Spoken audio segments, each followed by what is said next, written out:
It's also a good way to explore ways of being alive because you understand more, although that's a paradox, you understand more and the more you're overwhelmed by the things you really don't know about. Next, please.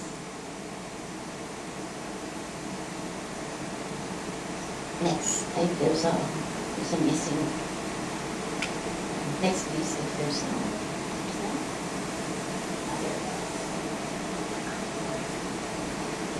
But the part of my talk is, but science, or in the way that you think of it, rationality, is not all. It's not all there is to the complete picture of the world.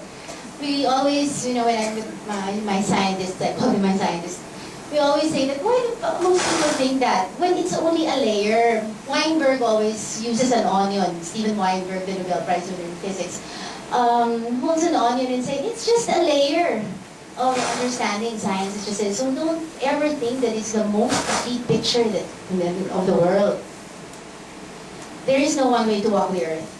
Henry Thoreau spent his entire life knowing it without knowing any science. He just observed things. Thanks. So now what? If science will not get you anywhere in terms of your rationality, it will never give you a complete picture, and know nothing well, now what? It's okay. It's okay if you don't have a complete picture. Next, please. So I put some lessons I learned doing what I do. I say I because I don't know if you're going to learn the same thing. The whole beauty of it is that you have to find out for yourself and you have to learn it for yourself.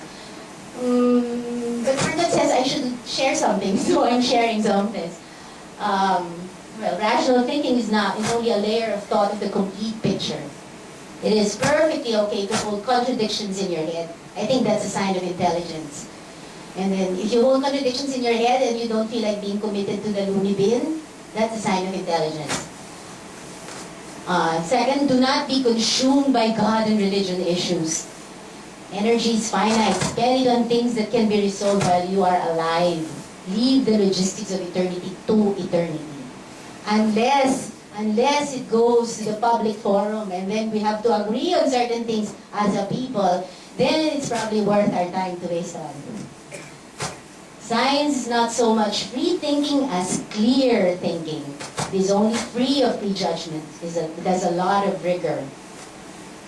The internet is free, but what is it full of? And my last advice, which is I think the only advice we can agree on, is to live fully.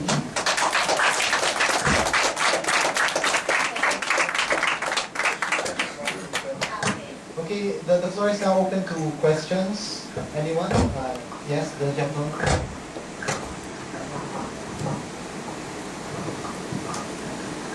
Can you hear me? No. Okay.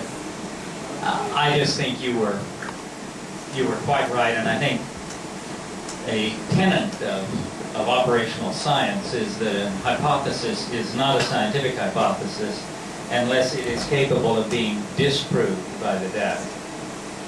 So the whole point of science is an Occam's razor to determine what is experimentally verified and what is not. And also, this one here, you were talking about the value of free thinking to the poor. I think that is the value of free thinking to the poor, is that it is an Occam's razor of what works and what doesn't work. And science doesn't have to be about nuclear energy. It can be how to make your hovel, how to make your tin hut better, how to make it more energy efficient, etc., with the materials that you have at hand, how to run your life better. And the problem with dogma is not that it brings hope, because it does, and hope is essential, but that it causes us to behave in ways that are detrimental to our own. Sorry. I think it's me. The microphone doesn't like it. But I can hear you. Can you? Okay. I think just finally that if you have a figure of authority, a guru, it doesn't have to be religious, it could be a scientist, it could be a political figure. and this is the danger of dogma, and that political figure tells you, or that religious figure tells you that he has made some motions or made some prayers or done something, and the cauldron of hot water is now safe to touch. And the person in front of you reaches his hand and gets burned. I think all of the science in the world, and this is the value of science, would advise you, don't stick your hand in the cauldron, no matter who the guru was, even if the guru was another science. So the point is we want to find ways to make our lives better. And we can't do that if we repeatedly behave in ways that contradicts what we can see and hear with our own eyes and with the experimental evidence.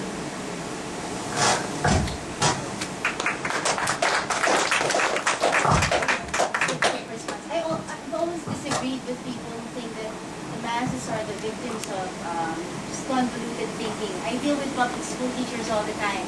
And I started it with a lot of baggage, knowing that they will never accept evolution, and I was so happy to be wrong.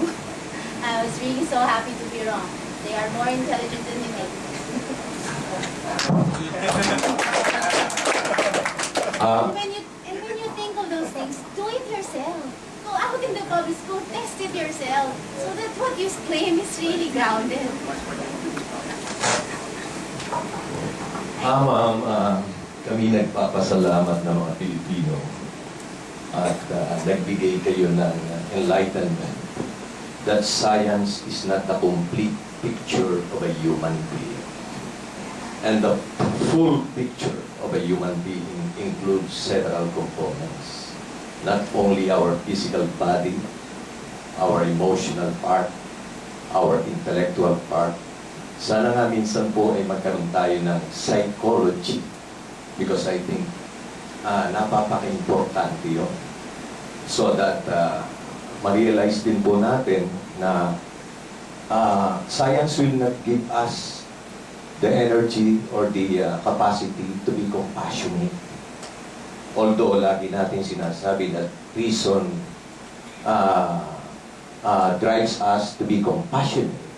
But however, music, poetry, dance, like yung sinabi po ni Sassy, na makakapag-present po tayo para ipamahagi yung ating paniniwala sa iba sa pamamagitan ng mga dance, songs, poetry, television, media, play.